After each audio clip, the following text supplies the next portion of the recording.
Welcome to the From Burnout to Recovery show with your host, Dr. Kate. This is where your journey to burnout recovery starts. Are you feeling overwhelmed or like work has become unmanageable? Join me and my guests for open and honest conversations about burnout recovery from the comfort of the front porch. I am here to help you build your resilience and prepare you for burnout in a whole new way through a variety of perspectives. Move past the idea that burnout can only be addressed by avoidance and work to integrate recovery into your daily life. Relax, take a breath. The From Burnout to Recovery show starts now. Hello, everyone, and welcome to the From Burnout to Recovery show on Transformation Talk Radio and member of the Cornelia Stephanie Media Group. I am your host, Dr. Kate, and I am so excited to welcome you here with us today. On our last show, I had the opportunity to introduce myself and some of the key concepts that I use for myself and with clients to start and remain in their journey from burnout to recovery. And today we have a special guest here with us to talk about her experience with burnout and how she finds recovery each day. Dr. Thea Zunick is a national coaching, speaking, and facilitation professional and serves as the manager of community engagement at the Jed Foundation, a mental health nonprofit for our nation's youth. For over 15 years, she has been bringing engaging learning material focused on resiliency and emotional intelligence to folks both in person and in a digital environment. As a speaker, she causes people to #StartWithMe by doing some self-reflection of their own emotions and resiliency strategies, ultimately leading them to better connect with other humans. Her talks are infused with little crystals of goodness that help people do two things: think differently about how they treat themselves and others, and learn strategies for resilience. Thea, welcome to the show. I'm so excited to have you here with us today. Thank you so much. I am thrilled to be here, and it's just really a highlight and a really fantastic way to close out this week. Absolutely. So we're gonna reclaim Friday the 13th for sure. There's no scaries here. No scaries here. Absolutely not. So something that a number of our audience members may not know or likely do not know is that Thea and I are friends and vacation buddies. So we both strongly believe in the power of travel as part of our burnout recovery journeys. So I'm really excited to talk with her more today and learn a little bit more about her own burnout experience. I know a lot, but she may share some new tidbits here with our audience members. So Thea, to get us started, if you would just tell us a little bit about your burnout experience and your journey to recovery. Sure. So I think we can all reflect back on our lives and think about times where we felt a little crispy, to use one of your terms, because I think it's just super appropriate, or slightly burnt out, or completely and totally done. Like, stick a fork in me, there's nothing left. I have given it all and there's zero. And that kind of happened to me a couple of times throughout 2017, 2018, and 2019, finally ending up at a point where I was just completely finished in 2019. And it had to do with my career. I dedicated just about every ounce of energy to building my career. It was something that was important to me, I believed in, and I wanted more than anything, or at least that's what I thought. So I dedicated my energies, my study time, my sleep time, wake time, everything to building this career, to my eventual goal of becoming a vice president at a university. Mm-hmm. And if anyone who knows me now, they know that I really shifted lanes, and I'm now completely in a different area, but still working towards becoming a leader in whatever I do. And what happened to me with burnout is I realized, as I was sitting on the table at my cardiologist's office, that something wasn't right. I had stressed myself out so much that I actually threw my heart rhythm off. And it had been because I had gone through a series of life changes. I went through a divorce, I moved, I started a new job, and I just kept going as if nothing changed. And I never took the time to infuse some self-care and self-nurturing strategies into my life to allow me to be able to manage those stressors easily. And even though I had found a really great gym, I joined, first rule of CrossFit is you have to tell everybody that you do it, but I, I joined a CrossFit gym. And because I was working so much and so stressed out, I didn't even get to go. And so that created even more stress because then I was missing out on something that I knew I really loved. And I sat on that table and I said to them, Doc, what's wrong with me? What's going on? I was pretty scared, Mm-hmm. And he said, Thea, did you just mention that you went through some life changes? Those are a considerable amount of things for a human to go through. What are you doing to take care of yourself? And it was at that moment that I said to myself, oh my God, I really haven't been doing anything. Yeah. And so I started reflecting on what are some of the things that I needed to do to get through this time. And that really helped me when I ended up losing my job at the place that I was working at that was creating all that stress, which is, I think, one of the best things that ever happened to Mm-hmm. me. But here's the interesting thing. Had I not had that moment in my doctor's office, I don't know how I would have gotten through that. Mm-hmm. What happened when I lost my job is, sure, I lost myself and my way for a day or two, but because I had spent the previous year learning strategies for resilience, I was able to manage what was happening to me with more grace and control over what was going on in my life. And yeah, I had good days and bad days, but I knew when that was happening and I knew what to do and I knew how to pull myself out of it. Mm-hmm. Wow. That's such an impactful story, in the piece that you had gotten yourself into this place that it was manifesting so much in your physical body that your heart rate actually changed, is Yeah. that your heart rhythm was out of whack, it sounds like, and that you had gotten yourself into that space. Had you at any point, I mean, before that physical piece had come up, had you recognized or named it as burnout, or was it just, it sounds like maybe it was everyday stress that I'm just going to push through? I think it was both. I knew in that job that I felt burnt out, but I also didn't know that I was having a complete burn event in my life, that burn episode, Yeah. that I felt like I knew it. I'd heard the term before and people throw it around like, oh, I'm so burnt out today, but I don't think that at the time I really knew what was happening to me. And to have so many different ways that it affected my body, and even your physical health, your heart, one of your strongest muscles.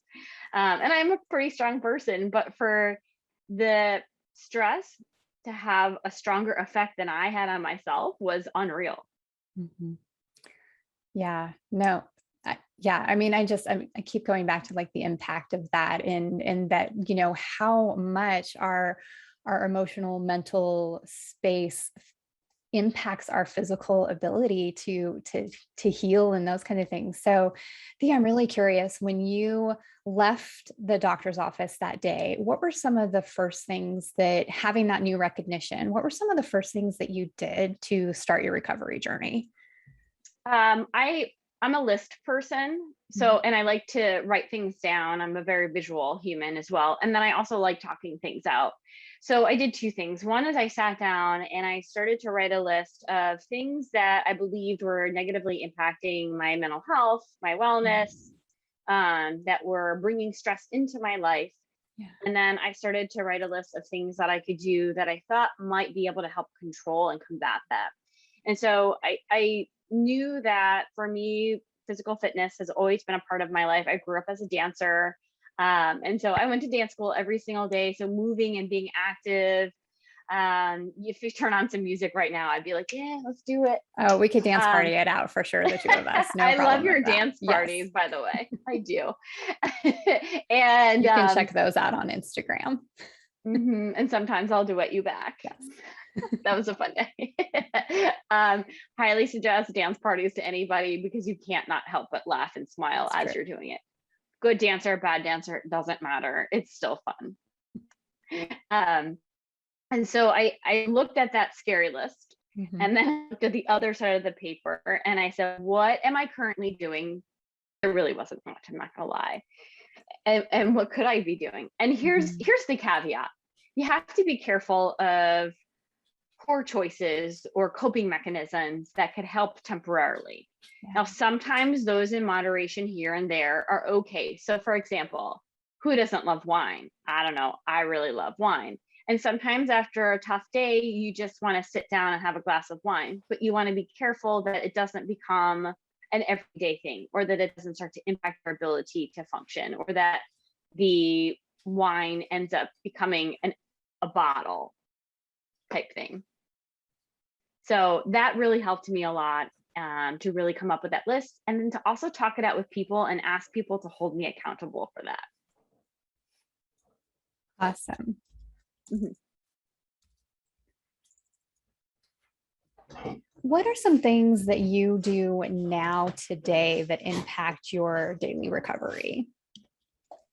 I start my day off by getting up early, even though I'm not a morning person, taking my dog for a walk because she brings me joy. Just looking at her face makes me happy.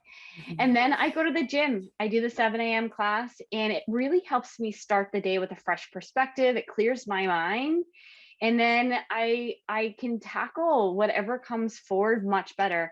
On days that I don't go to the gym in the morning, I don't feel as clear, I don't feel as ready, and I know that's something that I need to do for my own self. Yeah, that's awesome. Yeah. What now are things that allow you or create the ability to recognize that you might be getting back into a burn event space or on the trailhead of burnout, if you will? I look for a couple of signs. One sometimes is like that strong desire to just want to grab a glass of wine. In fact, it happened to me last night. I Mhm. was sitting on my couch and I don't know what it was that triggered me or caused me to get stressed. And I just said to myself, oh, I really want a glass of wine. And I said to myself, Thea, didn't you make a commitment to yourself to not drink during the week if you Yeah. can and just drink socially? And so I started having this epiphany of, yeah, this is what you committed to. And so, you know what I did? Grabbed my dog and I went for a walk. And that was enough of a coping mechanism that was a positive one to help me kind of clear my mind a little bit. Because every time I'm with her, she just brings me so much joy and happiness and kind of clears my space. And whenever I'm out walking her, I end up meeting people and talking to people. And which is another thing that I love to do. There's a quote that I have. It says, like, go everywhere, eat everything, and talk to everyone. And I Mhm. really live my life by that. And all of those things bring me joy. Yeah. Love that. So I talk a lot about developing our recovery formulas and what are things that we include to be a part of our recovery formula. So if you were to think about your own recovery formula, what do you incorporate on a daily basis? What do you incorporate on a weekly or monthly basis? And what are things that you have to do kind of periodically throughout the year to ensure that you are in a recovered space? Mhm. So there's a couple of things that I do to always ensure that I'm in a recovery space. Number one, I focus on my own self nurturing, and I like self Mhm. nurture better than care, Yeah. because I think self nurture gives a ongoing process. Like, you're constantly nurturing yourself, your soul, your own being.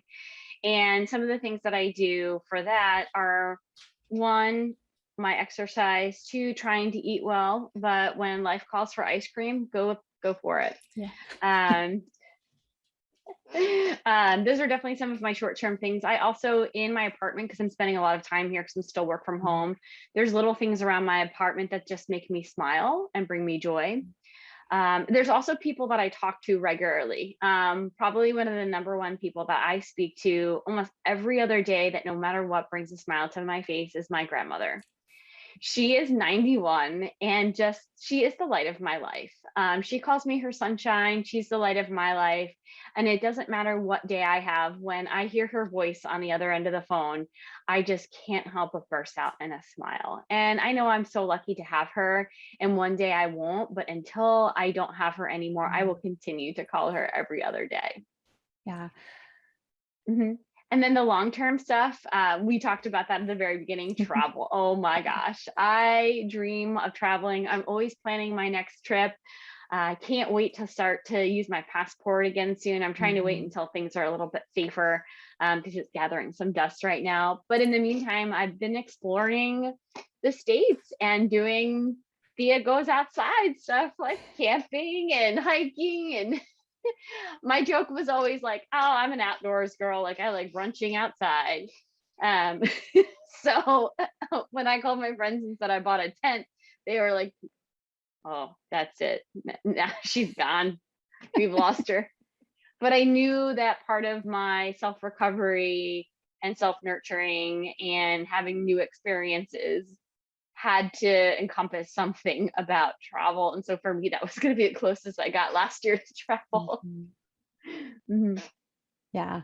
I would I love the concept that you brought up in referring to it as self nurture as opposed to like self care. I Mhm. love that the thought that we nurture ourselves, and I call it creating our comfort list. So finding the things that create Mhm. almost care for us, comfort for us, nurturing of our body, hearts and soul and those kinds of things.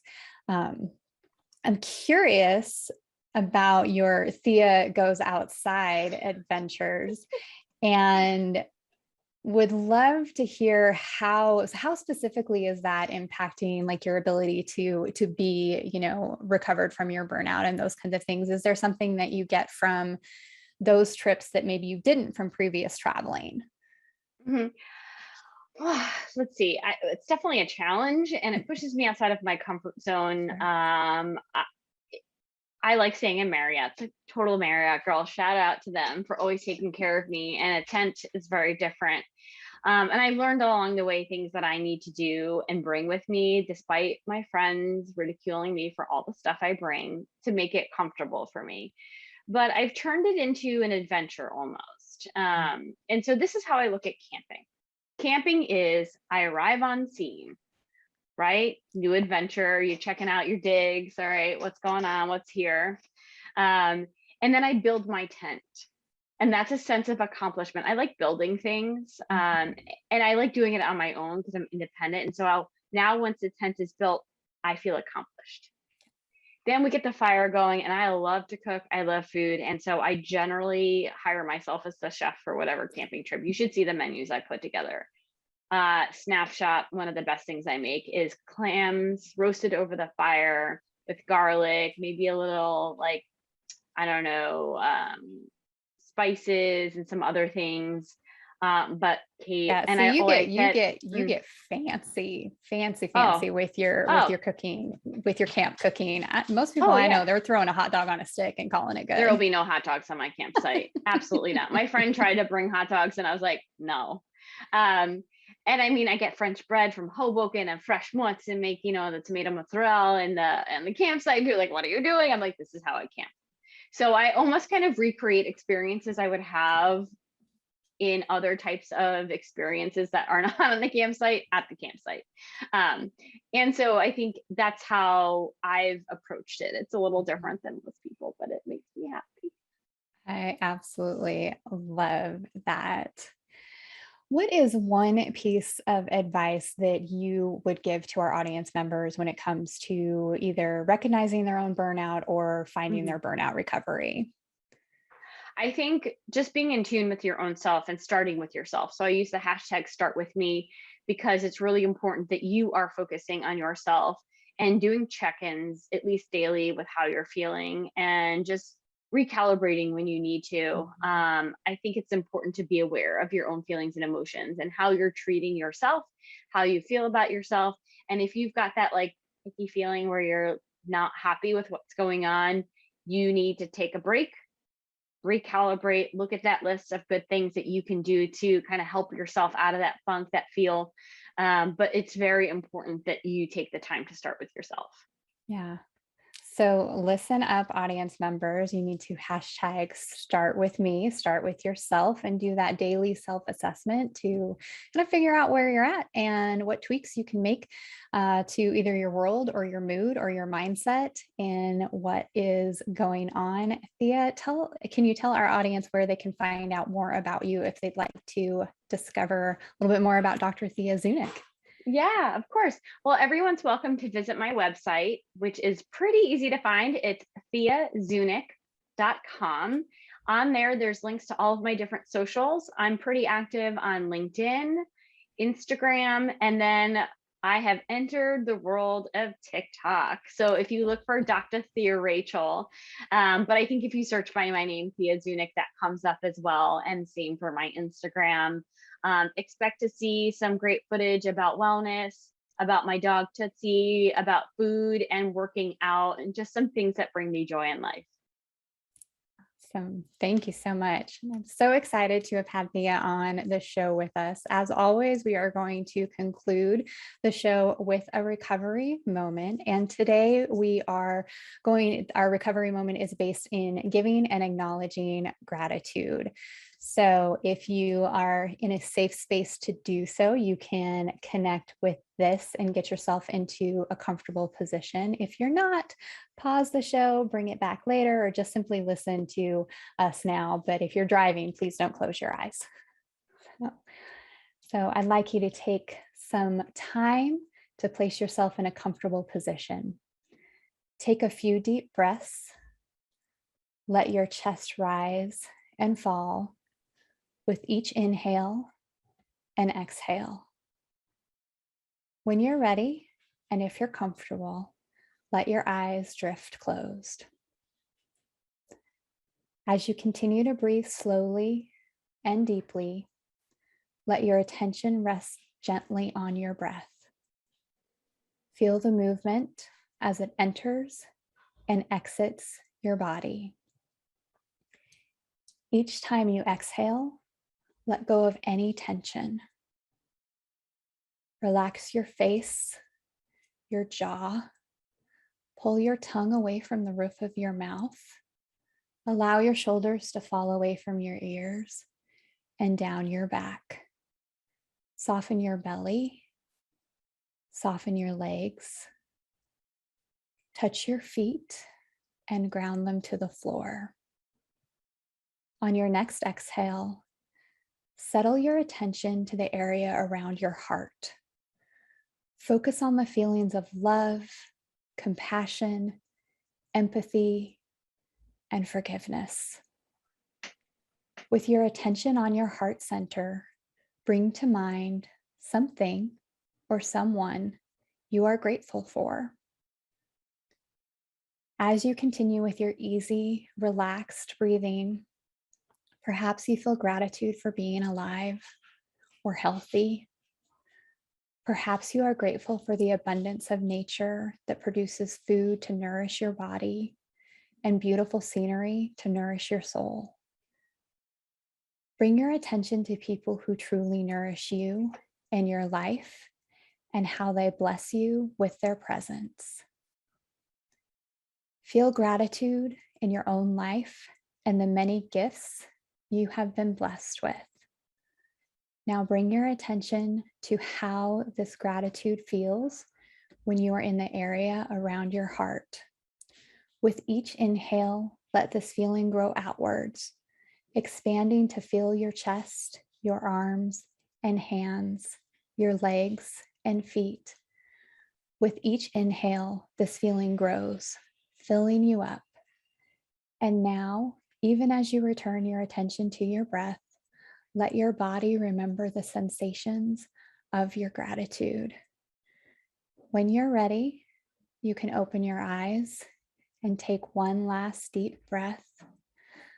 I'm once again grateful for our guest, Dr. Thea Zunick, and to each of you listening.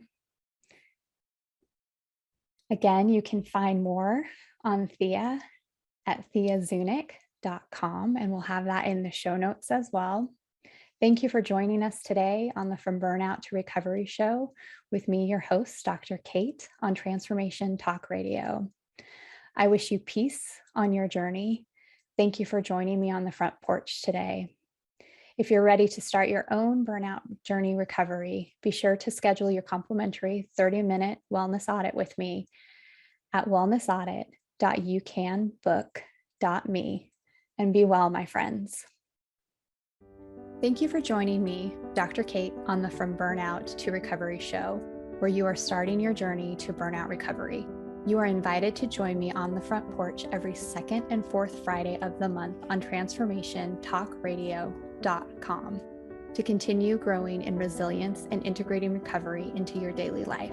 If you would like to learn more or find out how to work with me, visit liftwellnessconsulting.com.